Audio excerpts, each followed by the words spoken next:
তীব্র গরমে অতিষ্ঠ দেশবাসী। তবে আবহাওয়া অধিদপ্তর বলছে চলমান তাপপ্রবাহ চলবে আরও 2 থেকে 3 দিন। দেশের বিভিন্ন স্থানে বিক্ষিপ্তভাবে বৃষ্টি হলেও কমবে না তাপমাত্রা। আবহাওয়াবিদ ডক্টর মোহাম্মদ বজলুর রশিদ জানান, চলতি মাসে সারা দেশের উপর দিয়ে আরও 2 থেকে 3টি তাপপ্রবাহ বয়ে যেতে পারে। জুনের দ্বিতীয় সপ্তাহে হতে পারে বৃষ্টি, এরপর আবারও দেশের উপর দিয়ে বয়ে যেতে পারে তাপপ্রবাহ। রংপুর, রাজশাহী, খুলনা, বরিশাল ও ঢাকা বিভাগের কিছু অংশে চলছে তাপপ্রবাহ। আর্দ্রতা বেশি থাকায় তীব্র ভ্যাপসা গরম অনুভূত হচ্ছে। ইতিমধ্যে এল নিনো স্ট্রং হয়েছে। এক্ষেত্রে আমরা এই মাসের লং রেঞ্জ ফোরকাস্টে বলেছি জুন মাসে বৃষ্টিপাত অনেকটাই কম হবে, তাপমাত্রা তুলনামূলক অনেকটাই বেশি থাকবে। এটাই দেখা যাচ্ছে ইতিমধ্যে গত কয়েকদিন থেকে হিটওয়েভ চলে এসেছে এবং এই হিটওয়েভটা বর্ষা সেট হওয়ার সাথে সাথে এটা কমে যাবে। এই মাসের শেষের দিকে আবার বৃষ্টিপাত কমার সম্ভাবনা রয়েছে। সেক্ষেত্রে হয়তো জুনের শেষের দিকে যাওয়া এরকম এক হিটওয়েভ থাকার পসিবিলিটি রয়েছে। নগদ নিয়ে এলো হার না মানা হার অফার।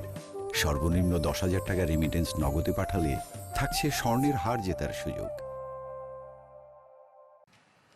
দর্শক, আবহাওয়ার আরো খবর জানাবো। সহকর্মী মোহাম্মদ শফিক আমাদের সাথে যুক্ত হচ্ছেন। শফিক, আরো 2 থেকে 3 দিন তাপপ্রবাহের আভাস দিয়েছে। এর বাইরে আবহাওয়া অধিদপ্তরের পক্ষ থেকে আর কি জানানো হয়েছে? মিলা 2 থেকে 3 দিন যে আরও যে গরম থাকবে, এই ভ্যাপসা তীব্র যে তাপপ্রবাহ সেটি থাকবে এবং এর পরে অর্থাৎ এই যে জুনের প্রথম সপ্তাহ, সেই প্রথম সপ্তাহের পরে কিন্তু বৃষ্টিপাতের সম্ভাবনা রয়েছে দ্বিতীয় সপ্তাহে।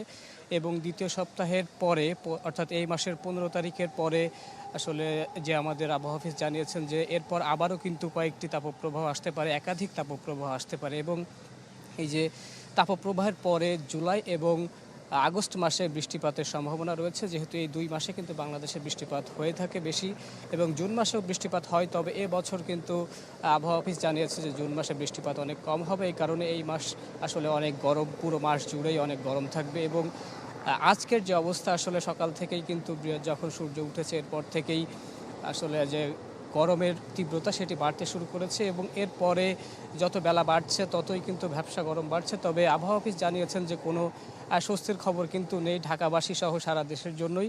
বিক্ষিপ্তভাবে কিছু জায়গায় বৃষ্টিপাত হলেও সেই বৃষ্টিপাতের ফলে কিন্তু তাপমাত্রা কমবে না বলে জানিয়েছেন আবহাওয়া অফিস। এবং এর বাইরে আসলে যারা এখানে এই খেটে খাওয়া মানুষ রয়েছেন তাদের জন্য আবহাওয়া অফিসের একটি বার্তাও কিন্তু দিয়েছেন যে যারা বাইরে কাজ করেন বিশেষ করে তারা সম্ভব হলে ছাতা কিংবা কোনো একটি ছায়াযুক্ত জায়গায় যদি সম্ভব হয় সেখানে কিন্তু কাজ করার অনুরোধ জানিয়েছেন। তাহলে কোনো ধরনের দুর্ঘটনা বা কোনো ধরনের যে ক্ষতি এই তাপকেন্দ্রিক সেটি কিন্তু হওয়ার সম্ভাবনা কম রয়েছে। তো এই ছিল আর কি মোটামুটি আবহাওয়া অফিস থেকে সবশেষ খবর। মিলা। জি শফিক, ধন্যবাদ আপনাকে। আমরা একটু নাটোরের অবস্থা জানতে চাই। আমাদের সাথে যুক্ত হয়েছেন সহকর্মী দেবাশিস কুমার সরকার।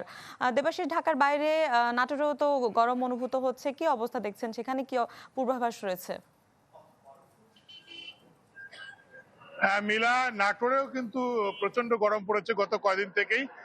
গতকালকে দুপুর 3টার দিকে যে রেকর্ড করা হয় আবহাওয়া অফিসে, পাকশি অফিসে জানিয়েছে 38 ডিগ্রি সেলসিয়াস এবং বাতাসের আর্দ্রতা ছিল 55%। তো এই যখন অবস্থা, তখন সকাল 9টার পরে থেকে কিন্তু প্রচন্ড তাপদাহ শুরু হয়ে গেছে, জনজীবনে এক প্রকারের অস্বস্তি। এছাড়া আমি হাসপাতালে খবর নিয়েছি যে ঠান্ডাজনিত এবং যে ডায়রিয়া ওয়ার্ডের রোগীর সংখ্যা বৃদ্ধি পাচ্ছে। বিশেষ করে শিশু এবং বৃদ্ধরা কিন্তু হাসপাতালে ভিড় করছেন। এছাড়া নাটোর শহরের যে বিভিন্ন জায়গায় ডাব, শরবত সহ বিভিন্ন যে পানীয়, এ সমস্ত দোকানগুলোতে ভিড় করছেন তৃষ্ণা মেটানোর জন্য পথচারী সহ বিভিন্নরা।